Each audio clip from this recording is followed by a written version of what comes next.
Hello and welcome everybody, I'm the Rambling Director, and today we're talking about the 1953 film Martin Luther. Now, I just happened to be finishing up the book Martin Luther, the Man Who Rediscovered God and Changed the World by Eric Matexis. That book's title is a mouthful, and I really enjoyed that book. I'm a big Martin Luther guy, full disclosure.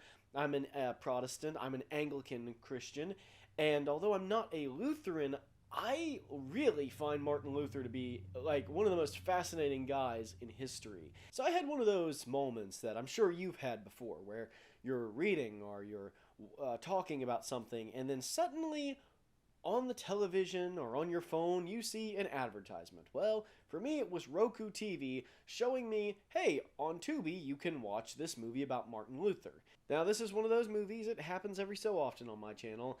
I am going to mispronounce every single name of every person involved in this movie. So please show me some love as your brother in Christ and just be patient with my terrible pronunciation of these names. The movie was directed by Irving Pichel and stars Niall MacGinnis as Martin Luther himself. Now, what makes this movie absolutely fascinating to me is I think it might be the only non-Catholic movie I've ever seen where the church produced the movie. This movie was made in association with the Lutheran Church. That, again, to me is just fascinating. It's kind of like when you see the original Invisible Man movie with Claude Rains was produced by the NRA. You know, it's like one of those things that you see it and you're like, that is crazy that happened. Like, you just never think about the Lutheran Church and think, ah yes, the producers of great Academy Award nominated movies. And by the way, yes, it was nominated for 2 Academy Awards, Best Art Direction and Best Cinematography. And I think both of those are well-earned nominations. I mentioned the fact that I was reading a book about Martin Luther so that you would know a lot of the facts of Luther's life and his kind of journey towards basically starting the Protestant Reformation completely by accident is really fresh in my mind. I have been thinking about these things over the last several weeks, and since I'm making my own movie right now, I needed something to keep my mind busy and get me away from my film, and that book on Martin Luther was a godsend to me, no pun intended. And so going into this, I knew Martin Luther's story kind of back to front, and I was really curious to know because biopics are, I think, kind of an interesting game of Russian roulette. I was really interesting to know where they were going to start and where they were going to end the story. Because with biopics, you never really know. Are we going to go the Steve Jobs route where we just focus on a few moments in Luther's life? Or is this going to be a birth to present day / birth to death sort of narrative, which would be more in line with something like Yankee Doodle Dandy? Now, to my surprise, they begin with Martin telling his friends that he's going off to become a monk, or kind of not telling them, but having like a last hurrah before he leaves his life forever. They even have some really nicely handled exposition telling you about Martin being a law student and how leaving his studies will break his father's heart. And then when we transition to these beautifully shot scenes of Luther, actually being ordained a monk, or not ordained a monk, but entering the monastery, it's really well handled and well paced.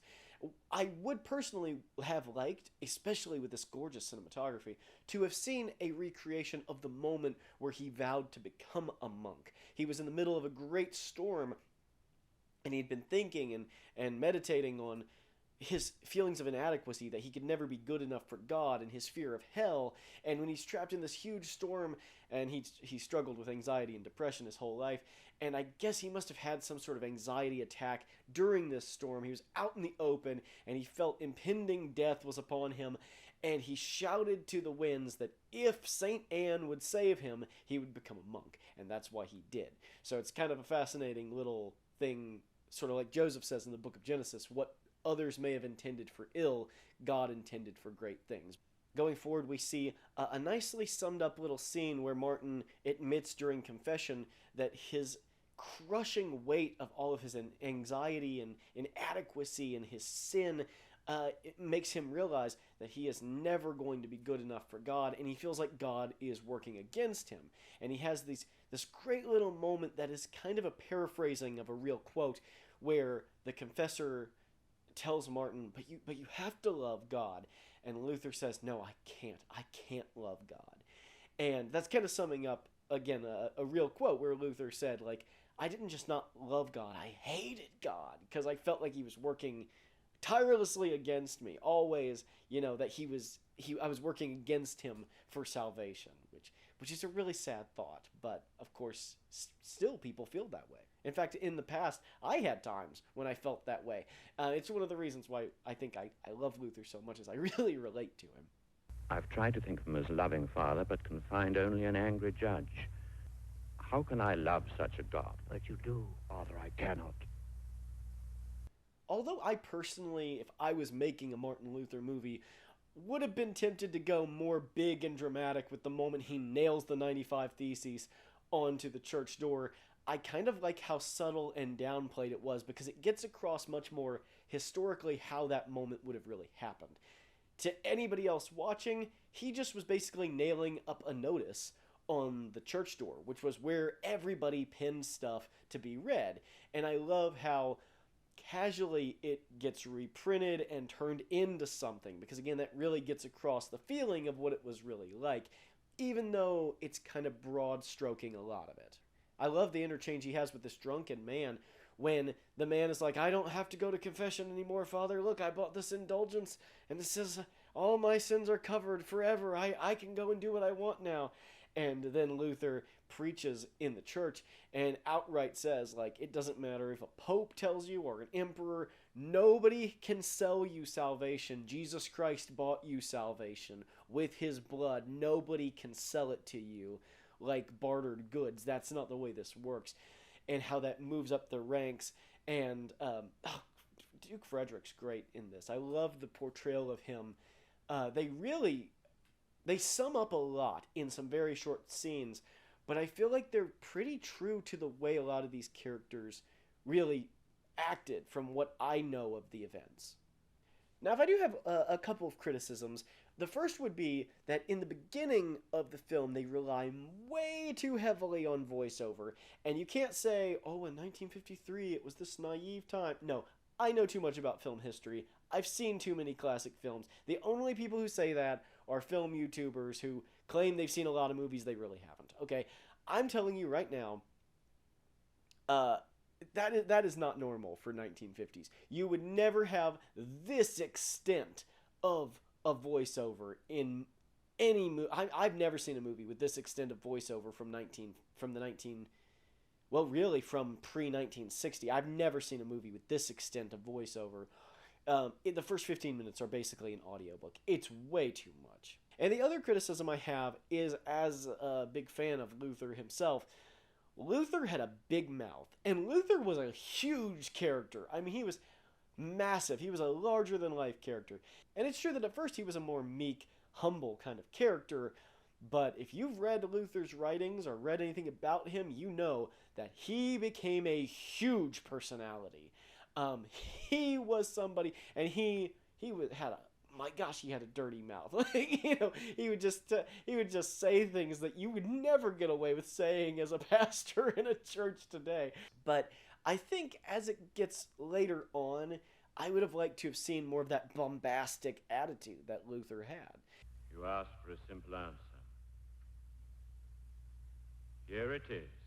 Unless I am so convinced that I am wrong, I am bound by the text of the Bible.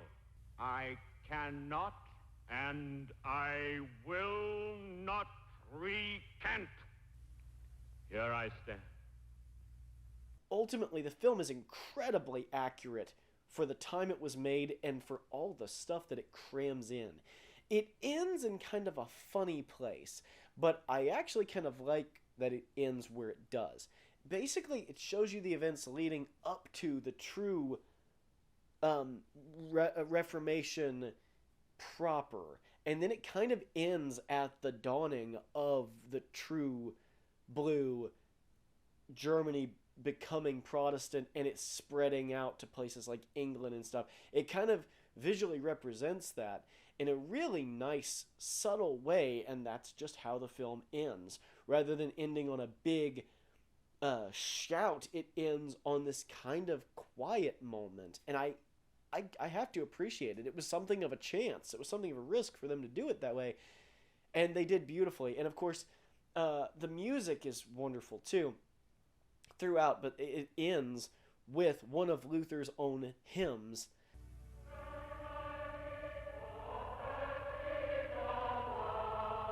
A Mighty Fortress is Our God, which is one of my personal favorite hymns in general. So I thought this movie was just fantastically made. It has kind of like the look of Orson Welles' Othello. You know, it's got that kind of fabulous, rich depth to its black and white photography. The acting is all great. You get all the major characters in Luther's life for the most part, and they're well represented. You don't get the full extent of the relationships, but again, they're fitting a lot of stuff into this. I would have liked to have seen a bit more of Luther's wife and how he saved her from the convent along with several other nuns, and they kind of sum it up again in a really nice scene, a really cute scene. And it's kind of fun how it's like there's almost like a jokey attitude to when you see him getting married, where he's like, it's making it clear like Luther will never get married, and the very next shot is him getting married. I'm a sucker for those jokes. And I just love the film in general. I love the moment where Luther is arguing about faith alone, and of course he famously did this, that he wrote in his Bible alone.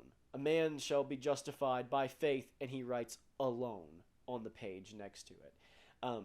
Again, famously or infamously, depending on which denomination you're in, but I personally thought it was incredibly dramatic and beautifully handled, and that kind of sums up the film. Incredibly dramatically heavy, but not ever over the top. All the performances are very modern, very subdued performances, especially for 1953.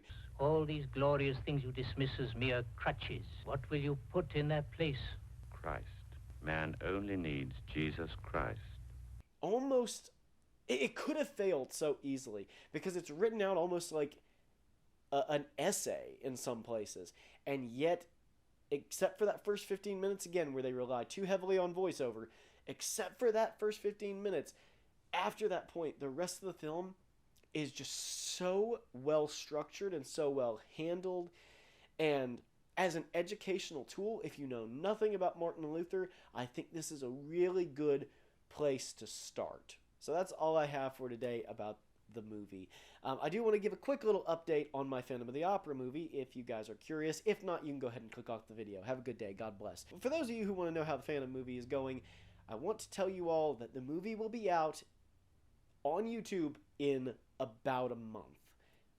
I've really accelerated the timeline, getting everything done to put it out in September of 2025, specifically so that it would be in the same month as the Lon Chaney film. So it will be released as close as I can possibly get it. It will be released around the 100th anniversary of the Lon Chaney film. I'm very excited.